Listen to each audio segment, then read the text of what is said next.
বন্ধুরা আজ বানিয়ে নিলাম সকালে টিফিনের খুবই হেলদি অ্যান্ড টেস্টি চাপটি পিঠে।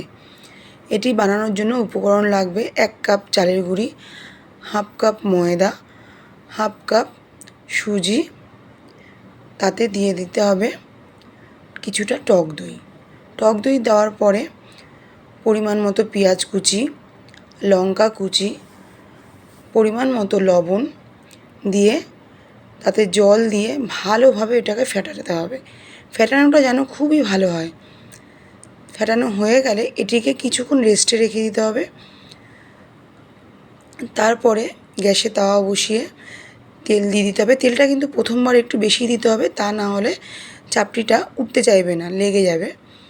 হ্যাঁ, তারপরে হাতার সাহায্যে সমান করে গোল করে তার উপরে কিছুটা তিল দিয়ে দিতে হবে। তিলটা কিন্তু অপশনাল, আপনারা চাইলে দিতেও পারেন, নাও দিতে পারেন। তারপরে উল্টে পাল্টে এটাকে তুলে নিতে হবে। এরকমভাবে কিন্তু প্রতিটা পিঠেই আমি পরপর করে নেব। করে নেওয়া হয়ে গেলেই রেডি হয়ে যাবে আমাদের চাপটি পিঠে।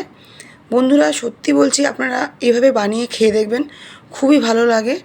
এটা খালি সকালের টিফিনে বলে না, সন্ধ্যাবেলায়ও যখন মন চাইবে আপনারা বানিয়ে খেতে পারেন। এটি খাওয়ার জন্য বেশি কিছু জিনিস লাগে না, সামান্য সস কিংবা ঘরে থাকা কোনো আচার দিয়েও কিন্তু এটা খুবই ভালো লাগে খেতে।